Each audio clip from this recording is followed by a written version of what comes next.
तो hello everyone, welcome back. Last lecture जो हमारा था लिविंग वर्ल्ड का फर्स्ट लेक्चर, उसमें हम लोग ने बहुत सारी चीजें डिस्कस की थी और थोड़ा सा उसको रिकॉल कर लेते हैं विद इन अ मिनट। क्या डिस्कस किया था हमने? ग्रोथ के बारे में डिस्कस किया था और ये कहा था बेटा कि ग्रोथ के दो कैरेक्टरिस्टिक होते हैं। पहला तो उसका मास इंक्रीज करेगा और दूसरा उसके नंबर इंक्रीज करेंगे, and these two characteristic are the twin characteristic of the growth. और अगर आप ग्रोथ की बात कर रहे हो तो ग्रोथ को एक कैरेक्टरिस्टिक फीचर बताया गया था, ना कि एक डिफाइनिंग फीचर।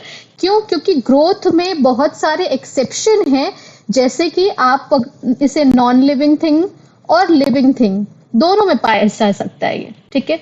और ग्रोथ के टाइप्स की बात की थी बेटा, और उसमें ये बताया था कि वहां पे एक्सट्रिंसिक ग्रोथ होती है। एक्सट्रिंसिक ग्रोथ का मतलब ग्रोथ कहाँ से हो रही है बेटा? कहाँ से हो रही है? वो बाहर से हो रही है, एक्यूमुलेशन से हो रही है, ठीक है।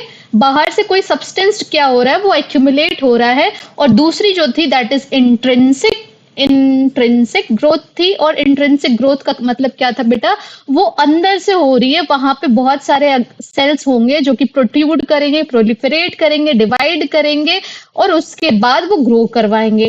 एक्यूमुलेशन एक्सट्रिंसिक जो ग्रोथ थी वो किस में पाई जा रही थी बेटा? वो नॉन लिविंग में पाई जा रही थी। और इंट्रिंसिक ग्रोथ जो थी वो बेटा लिविंग में पाई जा रही थी, ठीक है। ये हमने ग्रोथ के बारे में डिस्कस किया था। और वहां पे एक चीज और मैंने आपको बताई थी। क्या बताई थी? कि ग्रोथ और रिप्रोडक्शन ये दो म्यूचुअली एक्सक्लूसिव इवेंट्स होते हैं। किस केस में? आपके मल्टी सेल्यूलर ऑर्गेनिज्म के केस में, ठीक है। तो नेक्स्ट जो डिस्कस करना था हमको, दैट वाज रिप्रोडक्शन। आज इस लेक्चर में हम लोग रिप्रोडक्शन डिस्कस करेंगे। चलो, अब रिप्रोडक्शन होता क्या है? रिप्रोडक्शन एक तरह की एबिलिटी है बेटा। क्या है ये? It is the ability of an organism to produce organism to produce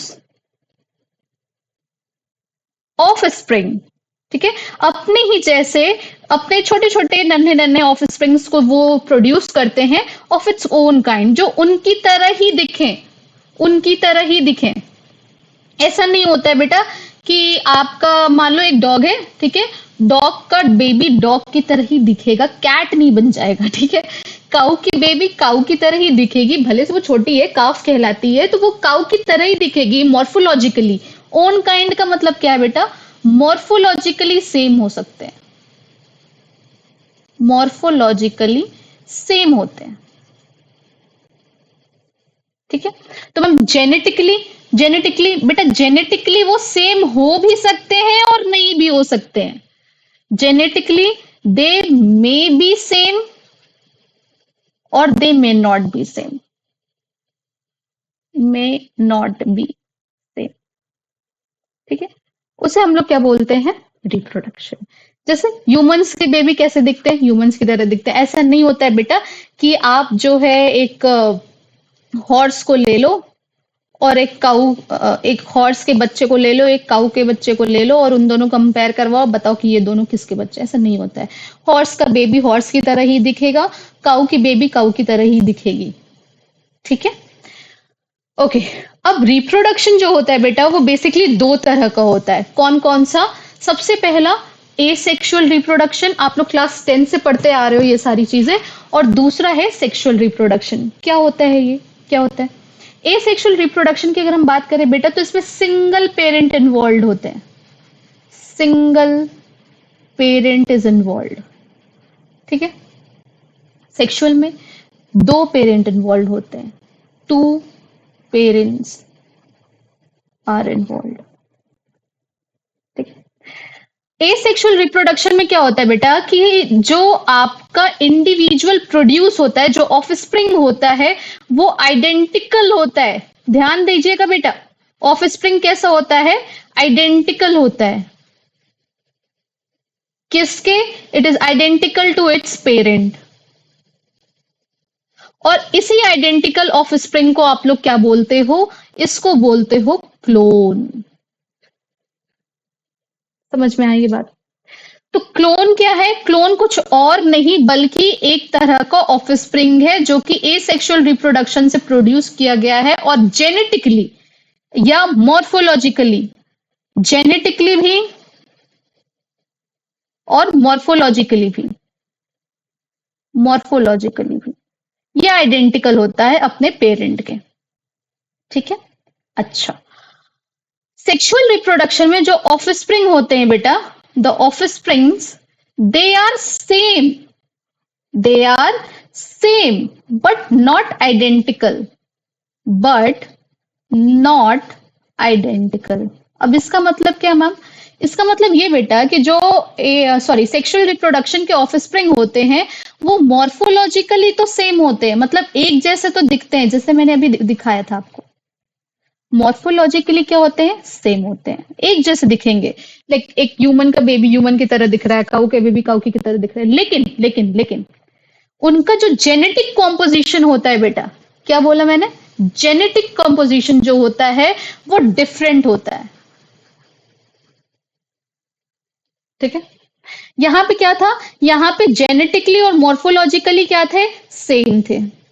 लेकिन यहाँ मॉर्फोलॉजिकली सेम है, जेनेटिकली ये डिफरेंट है। वो 1% का ही डिफरेंस होगा, लेकिन होता जरूर है सेक्सुअल रिप्रोडक्शन में। ठीक है। अब ए सेक्सुअल रिप्रोडक्शन डिटेल में आप कहाँ पढ़ोगे? क्लास 12th में पढ़ोगे, और ये वहीं पे हम लोग जाके पढ़ रहे होंगे। यहाँ पे एनसीईआरटी में दिया है types of A sexual reproduction, इसके टाइप्स दिए हुए हैं। तो सबसे पहला जो दिया है that is binary fission. Binary fission क्या है बेटा? कि आपका ऑर्गेनिज्म जो होता है, the organism, suppose this is amoeba, this is amoeba. ठीक है। तो अमीबा क्या करता है बेटा? ये ग्रो करेगा, ग्रो करने के बाद क्या करेगा? ये डिवाइड कर रहा होगा कुछ इस तरह से। आप पढ़े हो ये सारी चीजें ऐसे। ठीक है। ये इसका न्यूक्लियस है, ये जो बना रहे हैं, और ये इसका साइटोप्लाज्म, दिस इज साइटोप्लाज्म। तो अमीबा क्या करता है बेटा? पहले ग्रो करता है, और ग्रो करने के बाद ये दो इंडिविजुअल में डिवाइड कर जाता है, और इन इंडिविजुअल्स को आप क्या बोलते हो? These are daughter cells, daughter cells. In binary fission the parent, ये कौन है? पेरेंट है। ठीक है। ये क्या करेगा? ग्रो कर रहा होगा, ग्रो करने के बाद क्या करेगा? डिवाइड करेगा, और डिवाइड करके क्या बना रहा है बेटा? दो डॉटर सेल्स बना रहा है जो कि आइडेंटिकल हैं बेटे। क्या है? आइडेंटिकल है। मॉर्फोलॉजिकली भी वो अपने पेरेंट की तरह दिखेंगे, और जेनेटिक कॉम्पोजिशन भी उनका अपने पेरेंट की तरह होगा। इसका एग्जाम्पल आपके एनसीईआरटी में क्या दिया गया है? अमीबा। बैक्टीरिया भी वहां पे लिखे हैं, सब बैक्टीरिया एंड अमीबा, ऐसे लिखा है बैक्टीरिया भी। दूसरा क्या है? बर्डिंग।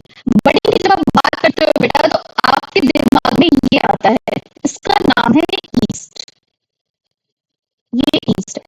ईस्ट क्या करेगा बेटा? ईस्ट ग्रो करता है और एक्सटर्नल बर्ड बनाता है। आपसे लास्ट क्लास में मैंने ये क्वेश्चन भी पूछा था कि ये ईस्ट जो है ये इंट्रिंसिक ग्रोथ करता है या एक्सट्रिंसिक ग्रोथ करता है?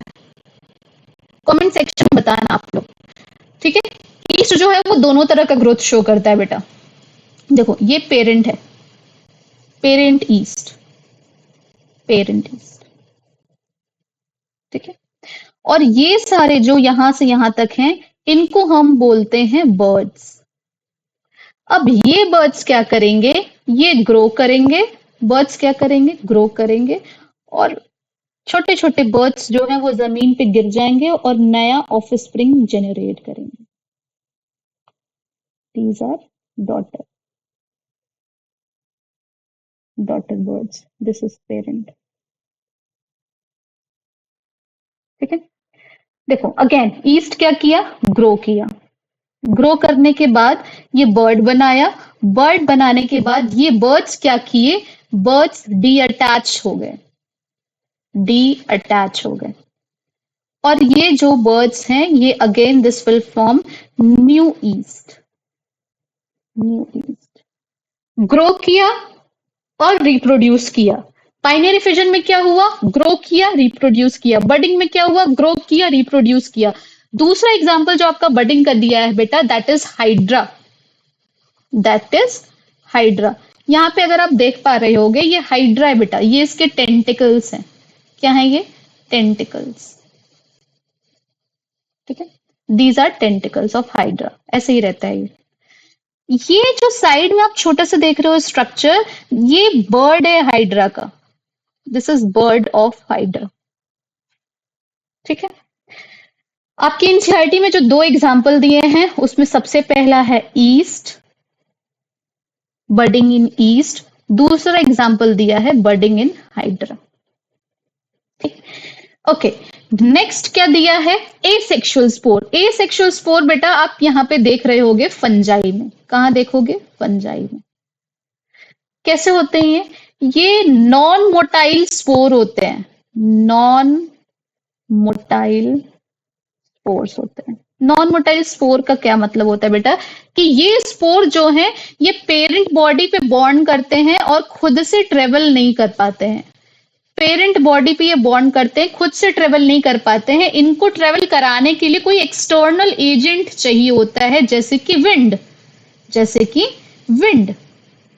और जहां पे भी ये स्पोर्स जाएंगे, मान लो ये ग्राउंड है और यहां से ये स्पोर जो है वो डीअटैच करके यहां गिर गया, यहां गिर गया, यहां गिर गया। ठीक है, तो यहां पे एक नया फंजाई बन जाएगा, ये नया फंजाई बन जाएगा। ठीक है, ये क्या है? ये क्या है? ये पेनिसिलियम है बेटा, दिस इज पेनिसिलियम। आपके एनसीईआरटी का एग्जाम्पल है जो कि प्लांट किंगडम में भी दिया गया है और क्लास 12th के फर्स्ट चैप्टर में दिया गया था, जो कि अब रिमूव हो गया है, बट दिया गया था। तो आपको याद करना है एसेक्सुअल स्पोर्स जो है वो कहाँ पाए जाते हैं? फंजाई में पाए जाते हैं। उसका भी एग्जाम्पल कौन है? पेनिसिलियम। ये सारे के सारे स्पोर्स है, ये जो छोटे छोटे आपको गोल गोल ये दिख रहे हैं ना बेटा, दीज आर स्पोर्स। समझे क्या? नेक्स्ट क्या है आपका? Next is fragmentation. फ्रेगमेंटेशन की अगर आप बात करोगे बेटा तो उसमें कोई भी ऑर्गेनिज्म, क्या? कोई भी ऑर्गेनिज्म, मान लो ये ऑर्गेनिज्म है, ये क्या करेगा? खुद से दो तीन पार्ट्स में टूट जाएगा। ठीक है, मान लो ये तीन पार्ट में टूट गया ऐसे। अब ये तीनों के तीनों पार्ट एक नया इंडिविजुअल बनाने में फॉर्म हो जाएंगे, कैपेबल रहेंगे।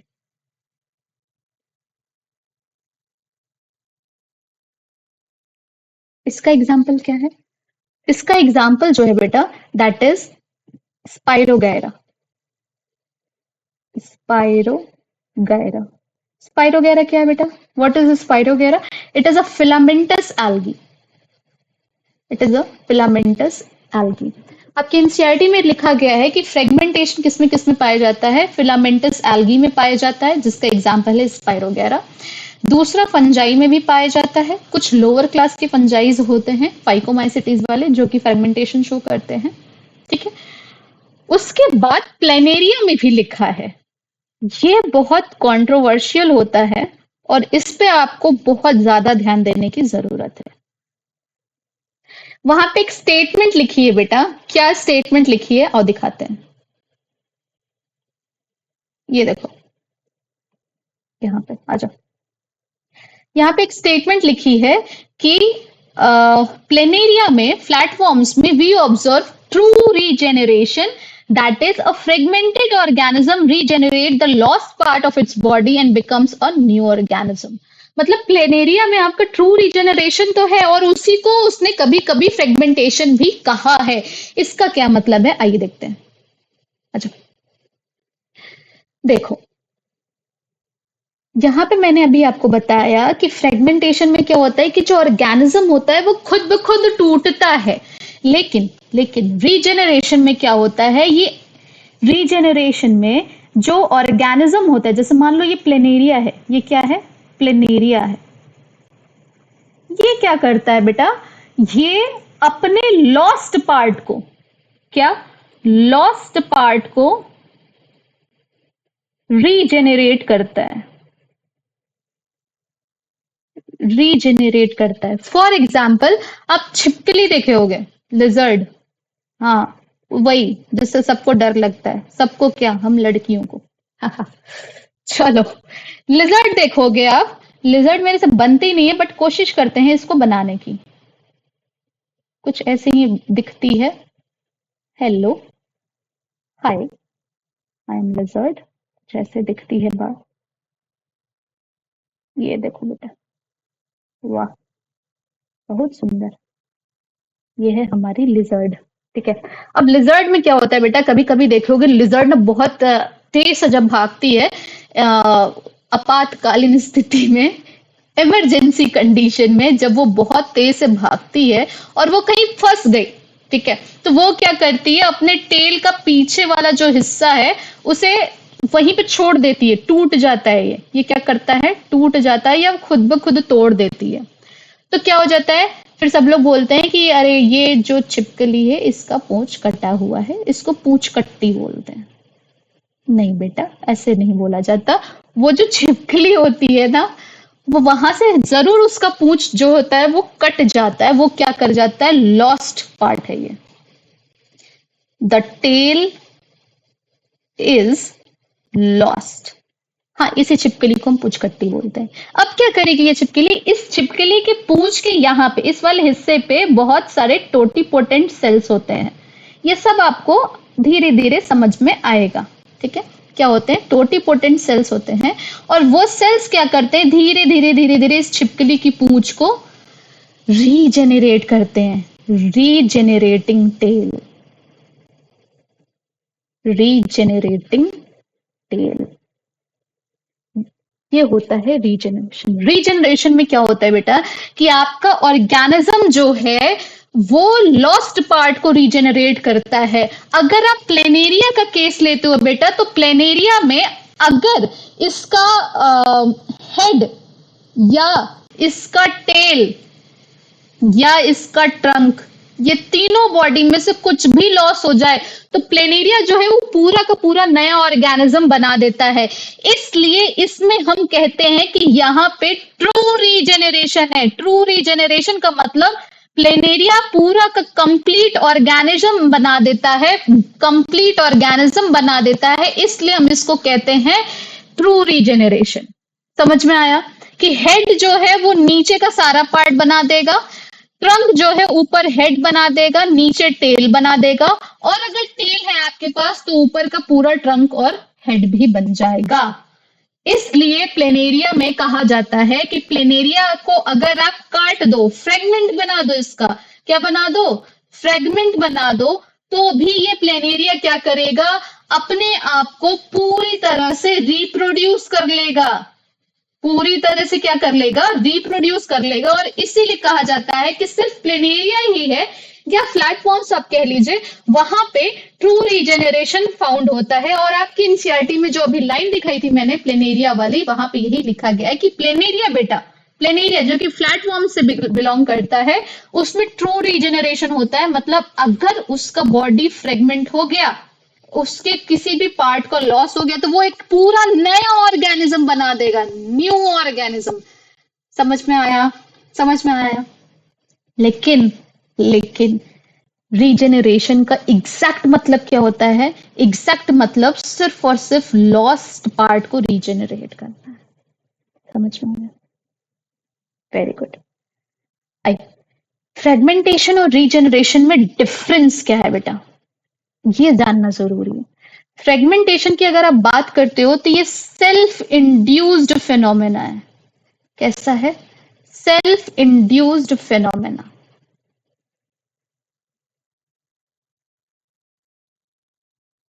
रीजेनरेशन कैसा है बेटा, रीजेनरेशन जो है वो एक्सीडेंटल फिनोमेना है, एक्सीडेंटल फिनोमेना।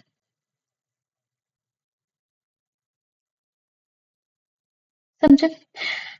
फ्रेगमेंटेशन की बात करेंगे तो एवरी सिंगल पार्ट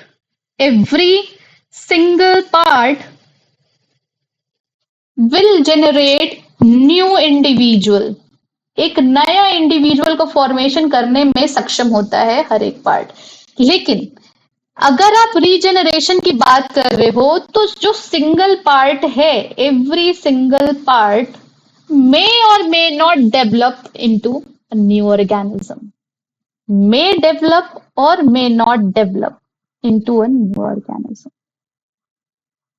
जैसे एग्जाम्पल बता देते हैं, अगर कोई पार्ट लॉस हो गया और वो पूरा ऑर्गेनिज्म बना ले रहा है, उसका एग्जाम्पल है प्लेनेरिया। और अगर कोई पार्ट लॉस हो गया और वो पूरा ऑर्गेनिज्म नहीं बना पा रहा है, उसका सबसे बेस्ट एग्जाम्पल है बेटा ह्यूमंस। अब ह्यूमंस का हाथ टूट गया, पैर टूट, ऐसा नहीं है बेटा कि हाथ वाले जो टूट गया है उससे एक नया ह्यूमन बन गया तो अब आप देखोगे कि मेरी तरह एक और मैम बन जाएंगी, ऐसा नहीं होता है। ठीक है, ऐसा जरूर हो सकता है कि मेरी बॉडी मेरे कटे हुए हाथ को रीजेनरेट कर देगी, लेकिन ऐसा नहीं हो सकता कि मेरा हाथ मेरी पूरी बॉडी को रीजेनरेट कर दे। ये दो डिफरेंस है। लेकिन ऐसा जरूर हो सकता है कि हमारे पास कोई फिलामेंटस एल्गी है या प्लेनेरिया है, उसका सारा पार्ट एक नया ऑर्गेनिज्म बना सकता है। समझे क्या? समझे? Very good. चलो, तो अभी जितना भी हमने रिप्रोडक्शन देखा है वो किसमें देखा है? लिविंग ऑर्गेनिज्म में। यूनिसेल्यूलर की अगर हम बात करेंगे तो यूनिसेल्यूलर में हम देख रहे थे बेटा, अमीबा का एग्जाम्पल फिर से ले लेते हैं। क्या कर रहा था ये अमीबा? ये ग्रो कर रहा था। ग्रो करने के बाद इसका कुछ साइटोप्लाज्म ऐसे कुछ डिवाइड कर रहा था और न्यूक्लियस भी ऐसे टूट गया था, और उसके बाद ये साइटोप्लाज्म भी डिवाइड कर गया और दो डॉटर सेल बना दिया। These are daughter cells. Daughter cell. ठीक है। अच्छा, क्या बता रहे हैं? ये अमीबा जो है वो ग्रो किया और डिवाइड किया। डिवाइड करने का मतलब ये क्या कर गया, यहां से यहां तक इसका रिप्रोडक्शन हो रहा है, रिप्रोड्यूस कर गया, और ये ग्रो भी कर रहा है। मतलब क्या आप ये कह सकते हो कि सिंगल सेल ऑर्गेनिज्म या यूनिसेल्युलर ऑर्गेनिज्म जो होते हैं बेटा, उनमें आपका जो ग्रोथ होता है और रिप्रोडक्शन जो होता है वो साथ साथ चलता है क्या? कि ऑर्गेनिज्म ग्रो कर रहा है, यहाँ पे मास भी बढ़ रहा है और नंबर भी बढ़ रहा होगा। यहाँ पे मास भी बढ़ रहा है और नंबर भी बढ़ रहा है। देखो ना, अमीबा क्या किया? ग्रो किया, मास बढ़ा, और जैसे ही इसका मास बढ़ेगा, इसका मास जैसे ही बढ़ेगा तो न्यूक्लियोसाइटोप्लाज्मिक रेशियो जो होता है वो बढ़ जाता है, जिसकी वजह से सेल क्या कर जाता है? डिवाइड कर जाता है बेटा। सेल क्या कर जाता है? डिवाइड कर जाता है। तो इससे वजह से नंबर भी क्या कर गया? इंक्रीज कर गया। मतलब कहीं ना कहीं आपकी ग्रोथ की मास और नंबर, ये दोनों कैरेक्टरिस्टिक आ गई। ग्रोथ की दोनों कैरेक्टरिस्टिक आ गई। तो यहां ग्रोथ तो हो रहा है मैम, और अमीबा एक से दो बन गया, मतलब यहां रिप्रोडक्शन भी हो रहा है मैम, यहां पे रिप्रोडक्शन भी हो रहा है। मतलब ये बेटा कि सिंगल सेल ऑर्गेनिज्म में growth and reproduction are inclusive events. Inclusive events, इसका क्या मतलब? मतलब ग्रोथ और रिप्रोडक्शन हमेशा साथ साथ चल रही होगी। किसमें? यूनिसेल्युलर ऑर्गेनिज्म में। अब वही आप मल्टी सेल्युलर ऑर्गेनिज्म की बात करो, मेरे सबसे फेवरेट मिस्टर एक्स की बात करो बेटा। ये मिस्टर एक्स है, ठीक है। मिस्टर एक्स की हाइट वगैरह, मास वगैरह इंक्रीज कर रही होगी, ये ग्रो कर रहे होंगे, मास इंक्रीज करेगा इनका, और नंबर मतलब हाइट इंक्रीज करेगी, एक तरह से कह लो। ठीक है, तो मिस्टर एक्स जो है वो अच्छे खासे डेवलप्ड मैन बन जाएंगे। पर क्या इसका मतलब ये हुआ, क्या इसका मतलब ये हुआ, जस्ट अ मिनट बच्चा, इट हैज बीन डिस्चार्ज्ड। क्या इसका मतलब ये हुआ कि हमारे जो मिस्टर एक्स हैं वो रिप्रोड्यूस करके क्या दो मिस्टर एक्स बन जाएंगे? नहीं। अब मिस्टर एक्स को कोई ना कोई एक पार्टनर चाहिए होगी, मिसेस एक्स टाइप, ठीक है, मिसेस एक्स वगैरह चाहिए होंगी जिसके साथ ये रिप्रोड्यूस कर पाए। अकेले ये रिप्रोड्यूस नहीं कर सकते। मिस्टर एक्स छोड़ो बेटा, प्लांट्स की अगर हम बात करेंगे, प्लांट्स जो होते हैं, प्लांट्स जो होते हैं बेटा, प्लांट्स क्या करते हैं, जब तक इनकी सीड्स वगैरह नहीं लगाओगे तब तक ये ग्रो नहीं करते। ये सीड कहाँ से आई, ये सीड जो है वो पॉलन और ओव्यूल, पॉलन में क्या होता है बेटा, आपका मेल गैमेट होता है और फीमेल गैमेट होता है। जब तक इसका फ्यूजन नहीं होगा तब तक आपका सीड नहीं बनेगा, और जब सीड नहीं बनेगा तो आपका प्लांट नहीं आएगा। एनिमल्स की बात कर लो बेटा, एनिमल्स में भी दो इंडिविजुअल चाहिए होते हैं रिप्रोडक्शन के लिए, लेकिन क्या इन सब का ग्रोथ जो है बेटा, इन सब का जो मास इंक्रीज कर रहा है, जो हाइट बढ़ रही है, जो इनके कैरेक्टरिस्टिक डेवलप कर रहे हैं, वो कहीं भी रिप्रोडक्शन के लिए रिस्पॉन्सिबल है? नहीं। तो मल्टी सेल्यूलर ऑर्गेनिज्म में ग्रोथ और रिप्रोडक्शन दो अलग अलग फेनोमेना है, and they are mutually exclusive, mutually exclusive events. समझे, समझ में आ गया? Very good. चलो, इसी चीज को आपके यहाँ एनसीईआरटी में लिखा हुआ है, जो कि हम आपको बता देते हैं। क्या बेटा, कि when it comes to unicellular organism like bacteria, unicellular alga, स्पाइरोगेरा, लिखते जाना बेटा साथ साथ में। Unicellular alga, that is sorry, that is chlamydomonas, not spirogyra, chlamydomonas, chlamydomonas unicellular alga है, ठीक है। When it comes to unicellular alga, bacteria और amoeba, reproduction is synonymous with growth, that is increase in number of cells. Cell का number भी increase कर रहा था बेटा, और यहां मैंने आपको बताया कि इसका मास भी इंक्रीज कर रहा था, बिल्कुल कर रहा था। ये जो साइटोप्लाज्म का मास है बेटा, ये इंक्रीज कर रहा होगा। जैसे न्यूक्लियोसाइटोप्लाज्मिक रेशियो बढ़ेगा, ये सेल डिवाइड कर जाता है। समझ में आया? यूनिसेल्युलर एल्गा का एग्जाम्पल है क्लेमाइडोमोनास। ये बहुत इंपॉर्टेंट है, बहुत जगह पूछ चुका है, और मे बी आगे भी पूछे, ठीक है। क्लेमाइडोमोनास अभी आएगा प्लांट किंगडम में, ठीक। We have defined growth as equivalent to increase in number of cell वगैरह वगैरह। ओके, अच्छा, अभी तक ग्रोथ हम जहां भी डिस्कस किए हैं वहां पे ये डिस्कस किए हैं कि वो सिर्फ और सिर्फ लिविंग ऑर्गेनिज्म में पाया जाता है, तो उसे एक डिफाइनिंग फीचर क्यों नहीं बोलते? यहाँ पे तो कोई एक्सेप्शन नहीं देखा मैम। ऐसा भी नहीं हुआ कि जो हमारा रिप्रोडक्शन है वो किसी नॉन लिविंग ऑर्गेनिज्म में पाया जा रहा है। बिल्कुल सही सोच रहे हो आप कि रिप्रोडक्शन जो है वो किसी नॉन लिविंग में नहीं पाया जा रहा है, तो इसको डिफाइनिंग बोल दो। लेकिन बेटा, बहुत सारे ऐसे ऑर्गेनिज्म एग्जिस्ट करते हैं, जैसे कि म्यूल्स, जैसे कि म्यूल्स। दूसरा, worker honey bee, worker honey bee. और तीसरा, infertile human couples, infertile human couples. ये 3 एग्जाम्पल आपके एनसीईआरटी में दिया है, बाकी बहुत सारे होते हैं। फिलहाल ये तीनों आप जानना है कि 3 ऐसे ऑर्गेनिज्म आपके एनसीईआरटी में दिए गए हैं जो कि लिविंग तो है। क्या बोला मैंने? They all are living, they all are living. Mules भी लिविंग है, वर्कर बीज भी लिविंग है, इनफर्टाइल ह्यूमन कपल्स भी लिविंग है, but they do not reproduce, they do not reproduce. क्यों मैम, ऐसा क्यों? ऐसा इसलिए बेटा, क्योंकि म्यूल्स जो है, म्यूल्स जो है वो हॉर्स और डंकी का हाइब्रिड होता है, हाइब्रिड होता है, और ये रिप्रोड्यूस नहीं कर सकता। अब आपका होमवर्क ये है, और मेरे को कमेंट सेक्शन में बताइएगा कि फीमेल कौन सी होती है इसमें से और मेल कौन सी होती है। क्या बोला मैंने? फीमेल हॉर्स होती है या मेल हॉर्स होते हैं होता है, या फीमेल डंकी होती है या मेल डंकी होता है, कौन सा होता है? ठीक है, ये आपको होमवर्क है। कमेंट सेक्शन में मेरे को बताना कि म्यूल्स किसके हाइब्रिड होते हैं, मेल हॉर्स फीमेल डंकी या फीमेल हॉर्स और मेल डंकी।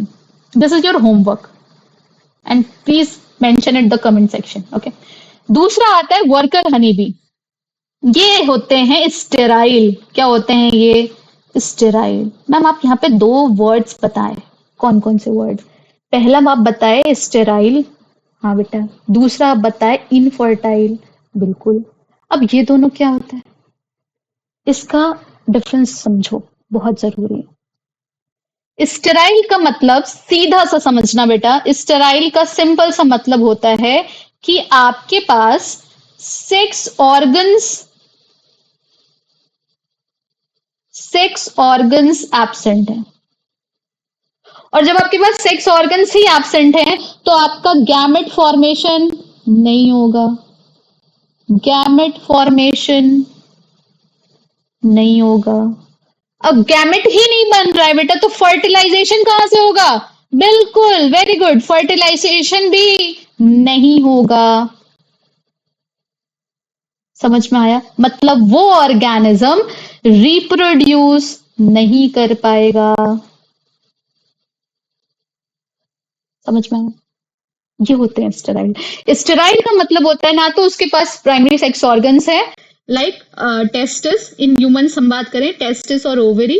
अगर ओवरी या टेस्टिस है भी तो रूडिमेंट्री होंगे, फंक्शनल नहीं होंगे, गैमेट फॉर्मेशन होगा ही नहीं, फर्टिलाइजेशन हो ही नहीं पाएगा, फर्टिलाइजेशन नहीं हुआ, इम्प्लांटेशन नहीं हुआ, इम्प्लांटेशन नहीं हो तो वो रिप्रोड्यूस नहीं कर पाएगा।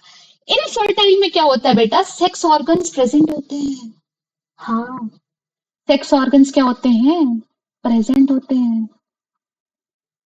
लेकिन लेकिन गैमेट फॉर्मेशन, अरे होता है, बिल्कुल होता है, गैमेट फॉर्मेशन होता है। तो मैम फर्टिलाइजेशन वो भी होता है बेटा, फर्टिलाइजेशन भी होता है। तो क्या नहीं होता मैम, इम्प्लांटेशन नहीं होता है। क्या? इम्प्लांटेशन नहीं होता है। या अगर इम्प्लांटेशन हो गया तो मिसकैरेज हो जाएगा, मिसकैरेज हो जाएगा। समझे? स्टेराइल का मतलब है ही नहीं उनके पास, एब्सेंट है, कुछ है ही नहीं। और इनफर्टाइल का मतलब होने के बाद भी वो अपना काम नहीं कर पा रहे हैं। This is a basic difference between sterile and infertile couples. Humans के केस में दोनों हो सकता है बेटा, humans can be sterile, humans can be infertile, दोनों केस हो सकता है। बहुत सारे ऐसे ह्यूमंस होते हैं बेटा जिनके पास सेक्स ऑर्गन्स नहीं होते हैं, या अगर होते हैं तो रूडिमेंट्री ओवरीज होती है, या स्पर्म काउंट लो हो जाता है, बहुत सारी चीजें आती हैं। ठीक है,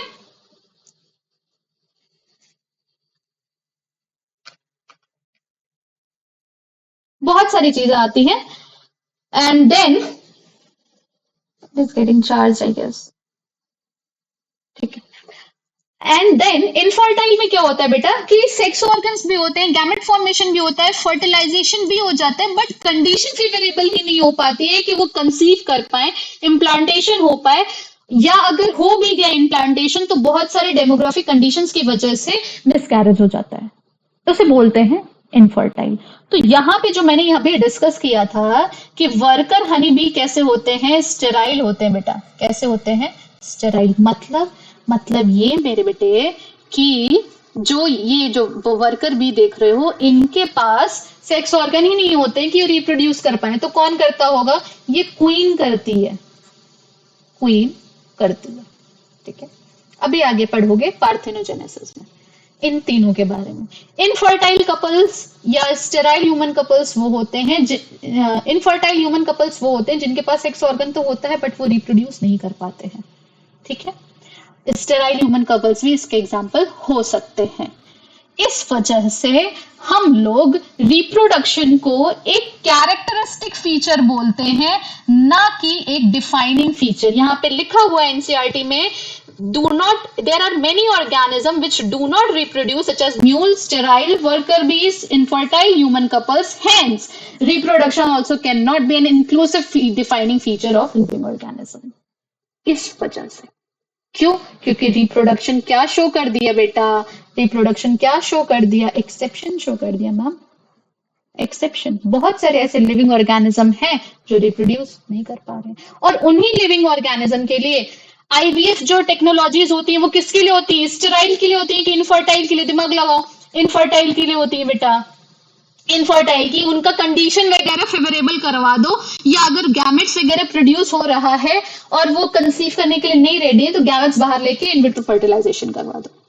समझ में आया? ये सारी चीजें, ये सारी टेक्निक्स जो है आप क्लास 12th में पढ़ लोगे, बट बेसिक नॉलेज आपको बहुत जरूरी है ताकि आपको याद रहे, स्ट्राइक करता रहे। ठीक, ओके। इस वजह से ये यहाँ पे ये लेक्चर खत्म होता है। एनसीईआरटी की ये थोड़े स्नैपशॉट्स हैं, आप देख लेना। ठीक, और उसके बाद क्वेश्चन प्रैक्टिस जो कि हम लोग नेक्स्ट लेक्चर में डिस्कस करेंगे। तब तक के लिए एनसीईआरटी को एक बार जाके आप दोबारा पढ़ लीजिएगा। क्वेश्चंस जो है वो पीडीएफ आपके टेलीग्राम चैनल पे अपलोड कर दिए जाएंगे, और ये जो पीडीएफ है इसका भी टेलीग्राम पे अपलोड कर दीजिएगा। लाइक, शेयर और सब्सक्राइब कर दीजिएगा ताकि आपको नोटिफिकेशंस वगैरह मिलते रहे नेक्स्ट लेक्चर्स के लिए। तब तक के लिए bye bye, take care and पढ़ते रहिए।